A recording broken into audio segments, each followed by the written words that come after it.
Good evening, Eagle's Nest, and welcome to our Digging Deeper moment number 8. Last week we finished the Beatitudes, which are at the beginning of Jesus' Sermon on the Mount. Now, in all honesty, we could do an hour lesson or more on each one of these Beatitudes, and maybe we'll have to come back to them later, but we're going to move on tonight and begin to look at the rest of the Sermon on the Mount. But before we do that, let's do a little bit of review and connect what we've learned to the Sermon on the Mount, the rest of the Sermon on the Mount.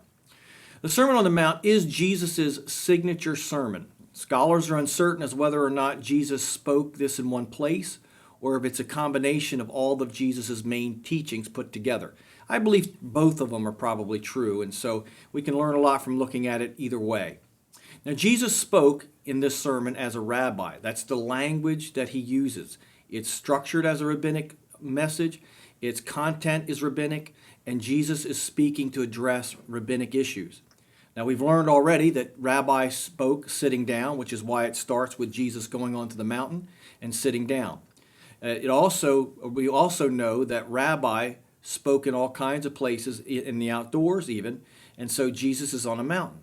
We've seen that Rabbi liked to string pearls, and that is to connect Old Testament scriptures together and then leave out a part, but leave a connection in, and it would lead the hearer to connect those dots. We've seen that Rabbi often spoke of blessings, and Jesus speaks of blessings in the Beatitudes. So there's a lot of things that point to the fact that Jesus' Sermon on the Mount is very rabbinic. In the Gospels, 7 different groups refer to Jesus as a rabbi. First, his disciples. That's found in Mark 9:5 and Mark 11:21. The Pharisees in chapter 3, verses 1 and 2. John the Baptist's disciples, John 1:35 through 38. The common people spoke of Jesus as a rabbi in Mark 10 and John 6. And the Torah teachers, those that were specialized in teachers in Matthew 8:19. Herodians, which was a group of political people, spoke of Jesus as a rabbi in Luke 3:12. And finally, the Sadducees spoke of Jesus as a rabbi in Matthew chapter 22, verses 23 through 32. And additionally, to add an 8th group, it would be Jesus himself. Jesus himself referred to himself as a rabbi in John 13:12 through 12 and Luke 22:10 through 11.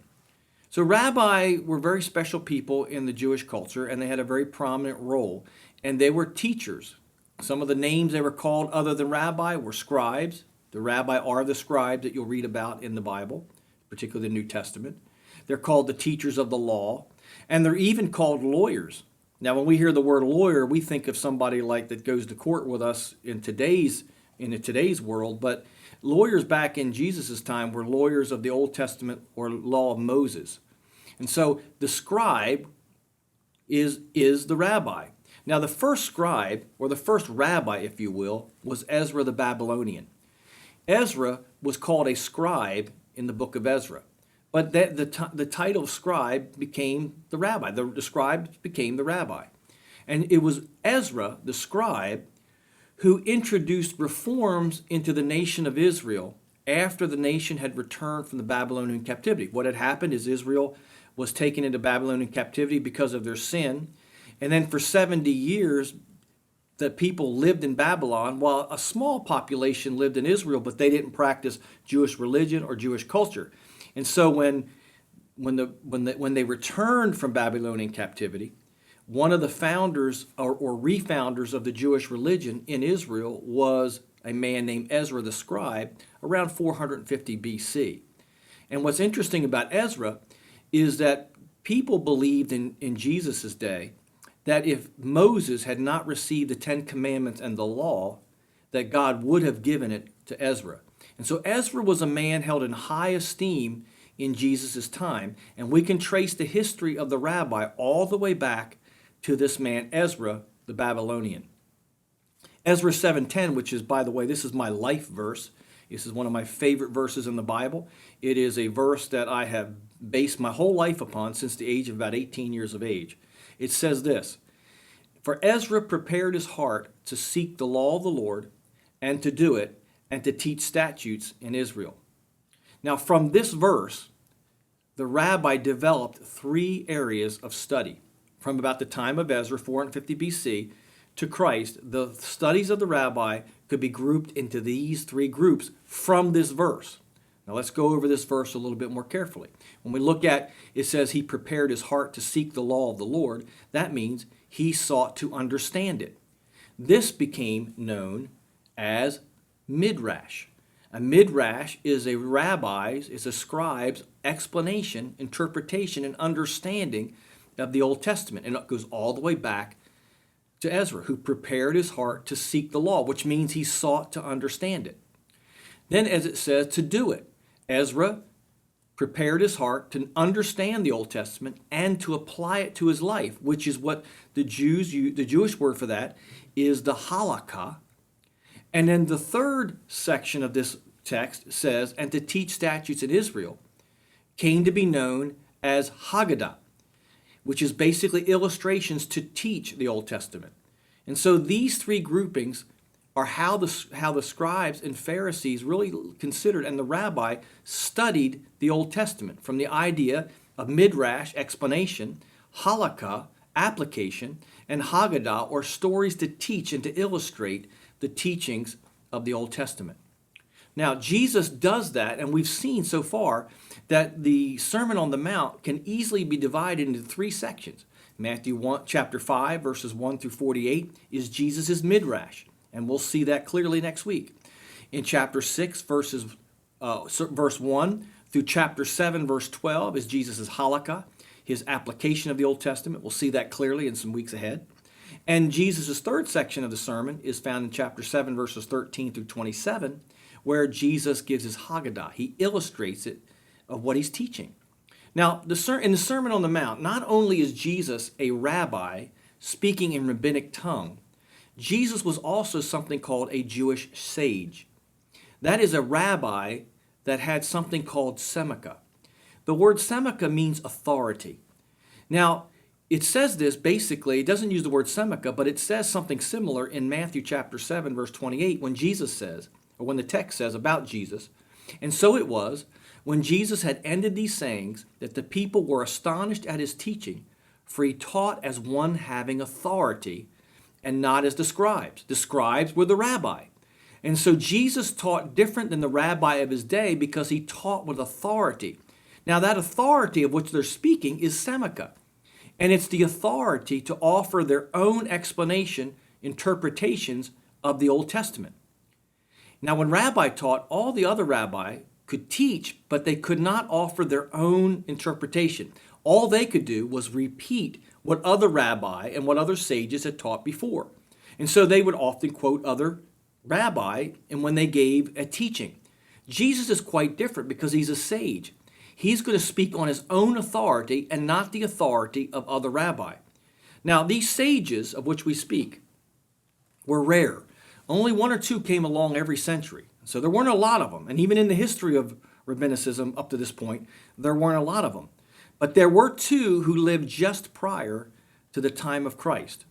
And their names were called Hillel and Shammai. They were the two greatest sages who lived prior to Jesus, and they lived sometime between 30 BC and 10 AD. Now, Shammai was known for his strict interpretation of the Old Testament. In other words, he really put a load on people, and he was heavier in the way that he interpreted the Old Testament. Hillel was known for his gentleness and his moderation in interpretation. So he was one that lifted the loads instead of putting loads on. And often in a discussion or debate with a rabbi, they would want to know where that rabbi stood in relationship to Hillel's interpretations or Shammai. And we're going to see that this is what Jesus does on several occasions in his Sermon on the Mount. One of those occasions is in Matthew 5, 31 and 32, when Jesus is asked about divorce. Hillel had a certain opinion on it, and so did Shammai. And they were basically asking Jesus where he fell in his opinion on how to take certain scriptures. And we'll look at that more carefully when we get there. But what I want you to see is that people were looking at this time because the two great sages of their time had passed away. Now they were looking for the next sage, who, as well as the Messiah. And they knew that the Messiah would also be the greatest sage of all. And so Jesus Christ is the Messiah, but he's also the sage, the rabbi with authority, the Son of God, who would properly interpret and establish the Old Testament scriptures in practice and in interpretation. And so when Jesus begins his Sermon on the Mount, he starts his Midrash. He's giving his explanation and interpretation of the Old Testament. And so he speaks with authority. As he says later on, he says, "You have heard it said, but I say unto you." And so Jesus is not only speaking rabbinically, he's speaking as a sage, and he's giving his Midrash. Now, why this is important is it's not common for us to think of Jesus as an interpreter of Scripture. But several places in the New Testament point to the fact that Jesus not only fulfilled the Old Testament Scriptures, but he is the one that teaches us how to properly understand and apply them in our lives. And so that'll have great implication for all of us beyond the Sermon on the Mount. But for tonight, as we wrap this up, we see that in Matthew 5, chapter 5, verses 1 through 48, Jesus, the sage, the Jewish sage, the rabbi with semaka and authority, gives his Midrash. Now, I've entitled his Midrash, "The Road to Happiness," because I want to bring what we're saying into today's words and then work out from there of what these words really meant in Jesus' time. Now, they used things that were different. They said things differently than us, but the concepts are similar. And so what Jesus does in Matthew chapter 5 is he gives us the road to happiness, which he calls the kingdom of heaven. And so in chapter 5, there's 4 main points that Jesus will make, and we will look at each one of these individually. In chapter 5, verses 1 through 10, as we looked at the Beatitudes, basically Jesus is saying this: happiness comes from within. We don't get happy by the things that we have from the outside. Happiness is an inside job which flows to the outside of us, which we looked at as we looked at the Beatitudes. But once again, we could go much deeper. The second, or letter B, of chapter 5 is found in verses 11 through 16, and I entitled this, "Happiness Comes from Purpose." Jesus is going to connect the kingdom of heaven and our purpose in life, and purpose brings happiness. The third section, letter C, is found in Matthew chapter 5, verse 17, which I've entitled, "Happiness Comes from Right Thinking." Jesus is going to correct some stinking thinking. And in chapter 5, verses 21 through 48, letter D, we find that happiness comes from getting off the escalator. And we'll take a good look at that beginning next week. May you have a great week. Be safe. And we look forward to seeing you. God bless.